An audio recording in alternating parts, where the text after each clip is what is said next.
It is 11 a.m. in London. It's 1 p.m. in Damascus. I'm Monita Rajpal at the Olympic Park. This is World One. France plans to call for an emergency UN Security Council meeting on Syria. It will be held at the highest diplomatic level with foreign ministers attending. France says the priority is to stop Syrian President Bashar al-Assad's regime from carrying out further massacres. Inside Syria, government forces and opposition fighters are battling for control of the city of Aleppo. The very latest details now on the crisis in Syria. Let's take you live now to CNN Abu Dhabi and Mohammed Jamjoon on what is actually happening right now in Aleppo. Mohammed. It's not just that military base on the outskirts of northern Aleppo that has been taken over. Let's switch gears now and turn to the London Olympic Games. With competition well underway, the spectacle and the drama are every bit as gripping as expected. The big question we're being asked today, and is being asked, is why are there so many empty seats to be seen, even at some of the top events? Amanda Davies is here now with more on that. These are supposed to be the sold-out seats, and yet they're empty. Yeah, and again, when you see the numbers of people coming into the Olympic Park behind us, again, you question, how can these seats be empty? We've been hearing growing complaints from people who couldn't get tickets for events because they're sold out. And yet, inside the venues, there are still plenty of empty seats. Some British politicians want to know what's going on. The London 2012 chairman, Sebastian Coe, has insisted that the venues are full of spectators, and organisers say the seats have been left empty. Are those reserved for Olympic officials, sports? So the big question now, with still 2 weeks of competition to go, is what should organisers do with the empty seats? One official has suggested using a 30-minute rule where seats that are unoccupied for more than half an hour can go up for grabs. That's just one of the ideas being discussed, but we'd like to hear yours. Yeah, it's our question of the day. You know, what do you think should be done about these empty seats? Tell us via Twitter using hashtag CNN Olympics or right on our blog at cnn.com. I was going to say, I've got a few that have come in from Twitter, actually. Darren ITFC says people in cheaper seats should move into them and give the others to park ticket holders. The question is how soon? How about this? Steve J. Jake says give them out free to the homeless people. Tony Welford says if people are not seated by 45 minutes into the event, hand the ticket out to fans in the Olympic Park. Amit Mandalia says the same thing. Give people 30 minutes, then re-release tickets to public at reduced price. Get as many people in as possible, and that's what the athletes are saying as well, really, isn't it? We want to keep hearing what you think as well about this. And of course, newspapers have been weighing in on all of this. The front page of the front page headline for The Independent has empty seats fiasco. Locog calls in the army again. It goes on to say this does nothing to get the seats into the eager hands of the public, hundreds of thousands of whom are still disappointed at not getting the Olympics tickets they wanted, if any at all. And the Daily Mail has this headline: why not give empty seats to the real fans? And it's an opinion piece that says it is precisely because the games have started so well and everyone is so desperate to be involved that the swathes of empty seats visible at several venues so far have been such a disappointment. These gaps are a slap in the face to the millions of people who applied for tickets without success. And finally, the headline in the Daily Telegraph: promise of no empty seats returns to haunt Coe. And it says rows of empty seats, usually in premium front row positions, have become a familiar Olympic fixture for more than a decade. And it is the International Olympic Committee's refusal to address the root causes that doomed Lord Coe's plan to fill every seat. Welcome back. White House hopeful Mitt Romney is making one thing crystal clear to Israelis and to U.S. voters: he fully supports Israel. During his visit to Israel, he described Jerusalem as the legitimate capital of Israel and promised to move the U.S. embassy there. Well, Romney's trip has been studded with incidents his opponents have described as embarrassing gaffes, while some harsh criticism is coming his way from the U.S. media. This is the new edition of Newsweek magazine. The cover suggests he's a wimp. In Iran, CNN's Sarah Seidner has been following the story from Jerusalem. She joins us now live. And Sarah, it seems when he was in London, he made some undiplomatic, what has been described as undiplomatic comments. And some would describe what he's saying now in Israel as pretty much the same. Yeah, but you have to realize that his comments on Jerusalem, there have been Who's his target audience on this tour, especially the tour of Israel right now? Who's he trying to appeal to? American Israelis are obviously understanding that the Jewish lobby in the United States is extremely powerful. Yes, definitely the Jewish voting bloc in the United States. There are. All right. Sarah, thank you for that. Sarah Seidner there live for us in Jerusalem. I just want to add on to what Sarah was talking about. With just over 3 months to go until the U.S. presidential election, Barack Obama and Romney are campaigning hard. But, we want to know which candidate is better for the Israelis and Palestinians. According to them, CNN went to the streets to hear what people think.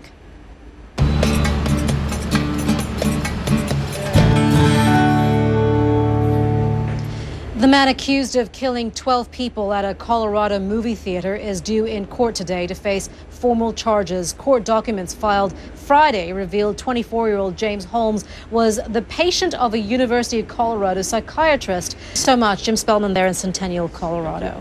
You are watching World One live from London. Gorgeous day here in London. A few clouds up there, ominously, but still no drops of rain yet. Well, it rained on a few parades at the London Olympics on Sunday, particularly for the tennis players, but the soggy English weather was no problem for the Dutch cyclist Marianne Vos. She took Vos riding to glory through the rain and through one of the Olympic fan zones that have been set up around London. And as CNN's Atika Schubert found out, it's best to be prepared for these elements.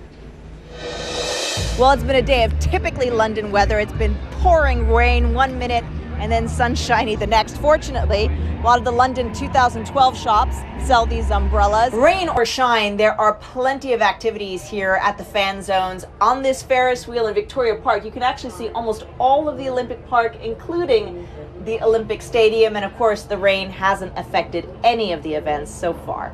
Atika Schubert, CNN London, at the Victoria Park Ferris wheel. And just a late word here from a news conference that was held by the London Organising Committee for the Olympic Games, LOCOG.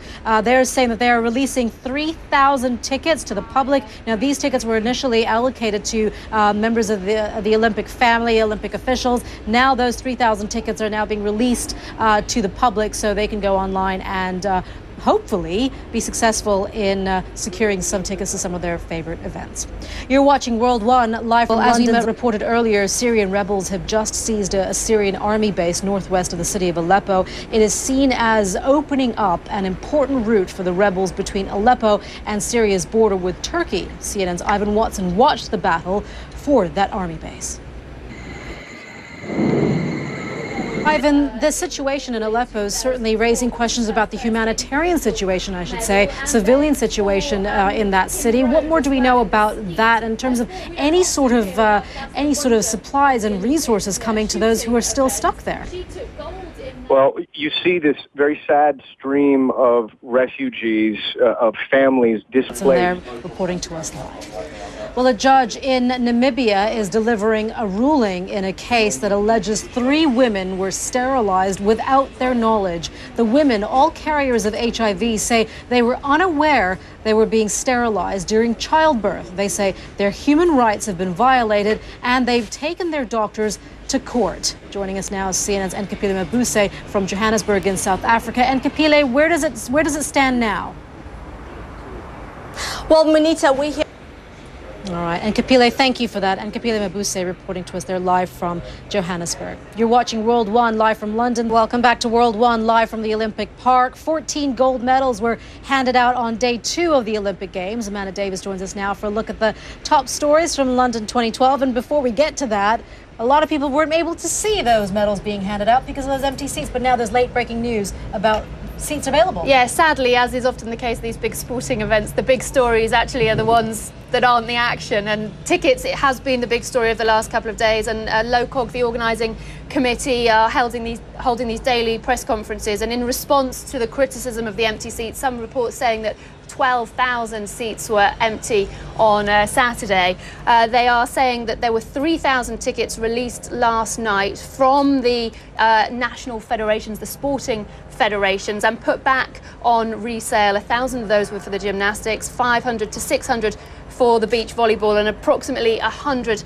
for the swimming. And these are being sold through the LOCOG website. And apparently the same situation is going to happen night by night, where federations will say we're not going to be using these tickets tomorrow, and they will be put back on general resale. So that will please a lot of fans who obviously missed out on tickets first time round in the ballot, and it will also please a lot of the athletes and the swimmers, because they're saying that part of the way that people should go onto the website, not come down here to look for tickets. Go log online to their website, and then hopefully you'll be able to buy those tickets. Yeah, it's the local London Olympic website that will be selling the tickets. So that is where to go, and you could get your spot on a fabulous event. But we will go back to the action. Much of the drama on Sunday was generated at the Aquatic Centre. The burden of expectation was on Japan's two-time defending champion Kosuke Kitajima, and it was pretty intense to say the least. The 29-year-old from Tokyo looking to become... Some of the Sunday highlights outside of the London 2012 Games. Back to Monita and Amanda at our Olympic Bureau. Thanks, Pedro. So much going on at the moment. You can't really keep up. Of course, everyone also wants to keep up with the weather. It looks gorgeous today, but what's going to be the score for this afternoon? We'll have that for you when we come back. Welcome back. Well, Britain's newly found Olympic enthusiasm has not been dampened by the rather soggy weather we saw at the weekend at some of the venues. So what can we hope for today? Meteorologist Tom Sater is at the World Weather Center with details on that. It's looking nice right now. Tom, what have you got for us for the rest of the day and the week? It looks splendid behind you. It looks like each and every other day. Monita, it looks pretty good, though, for the day there for you. Looks pretty good indeed, Tom. Thank you so much. Tom Sater there at the World Weather Center. You're watching World One live from the Olympic Park. I'm Monita Rajpal. Thank you for joining us. The headlines are next.